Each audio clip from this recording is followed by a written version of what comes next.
Hi guys, I'm Maddie Whiting. I was assigned Chapter 8, pages 101 through 108. So my topic is academic writing, and I'll be going over some specific strategies for you guys. So the importance of academic language and academic writing, it's just academic writing gives the students the opportunity to actually synthesize the information that they learned in class through listening, reading, and speaking. So the three strategies I'll be going over, one is setting specific writing goals and tasks, writing for content learning, and modeling write-alouds.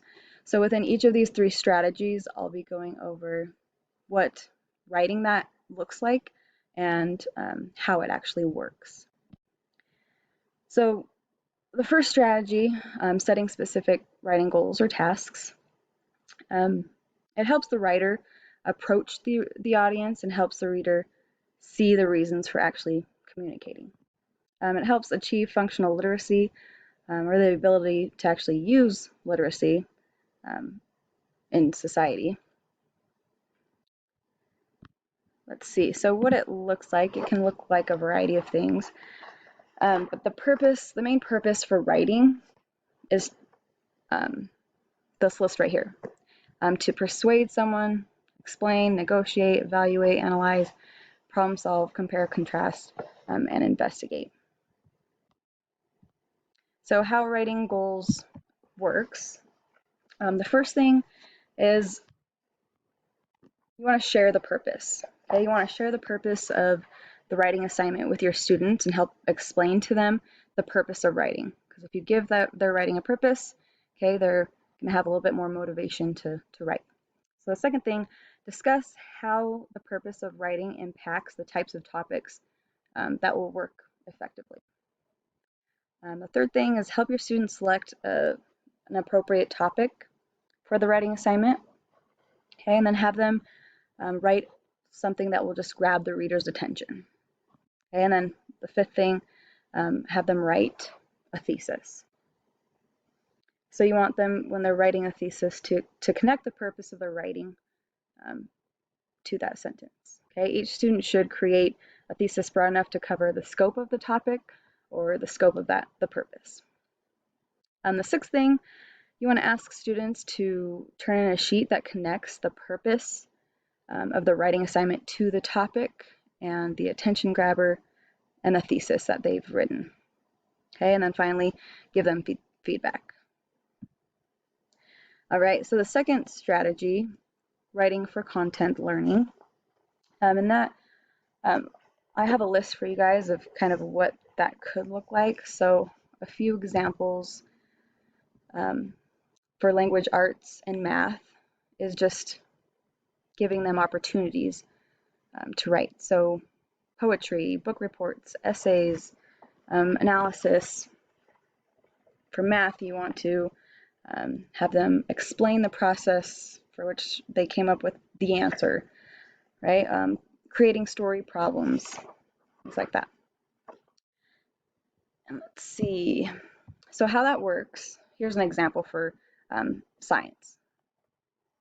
So how that works is you want to first select an object, okay, found in nature that interests them, such as black ants or honeybees or whatever they find interesting. Okay, then second thing, have them observe that object, okay, and write down their observations and record what they notice about it and what they see. And the third thing is you want them to synthesize their notes and identify at least 3 key characteristics of their object of study, and then go to research. So have them get 5 different sources of researching that topic, and then ask them to connect their 3 firsthand observations with information provided from that research. And these key observations can become their 3 main topic sentences and the basis of their 3-part thesis.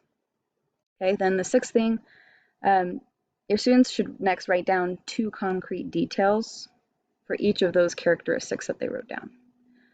And then 7, they should also include at least 1 comment about why that specific characteristic that they wrote down, why it's important. And then they should be asked to write up their observations and research into a short essay. So that's the 8th.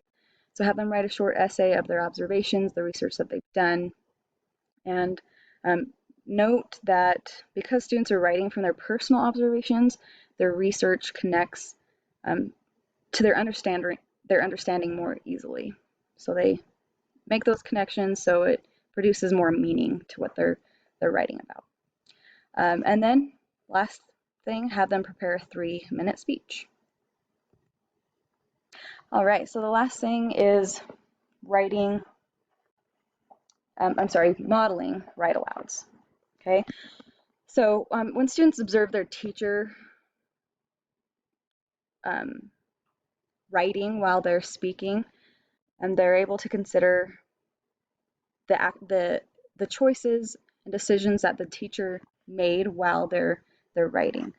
So the more that they see their teacher's thoughts out loud, okay, while they're writing and speaking, the better they're going to be at processing how to write themselves.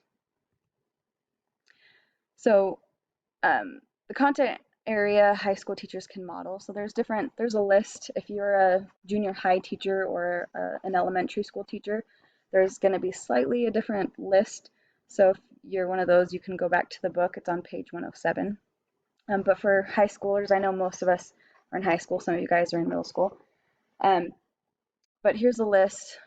Okay, main ideas versus supporting ideas, how to construct a thesis, concrete details versus commentary, transition words, relationships between words and concepts, changing the order of the text and rearranging it. All right, so how this works is you share how you approach an assignment, discuss that assignment, and how you process, how the writing process differs for different people. Then you different writing assignments have different approaches, so you explain how you are taking the approach, okay? And then you ask them questions and model each of the steps of processing. Different content areas may follow different patterns. It's important to keep a running dialogue with your students about what decisions you're making and how you're making them out loud, and then asking students to follow the model that you have given them, okay? And then have them give you feedback on everything that you have gone over. And that concludes my portion.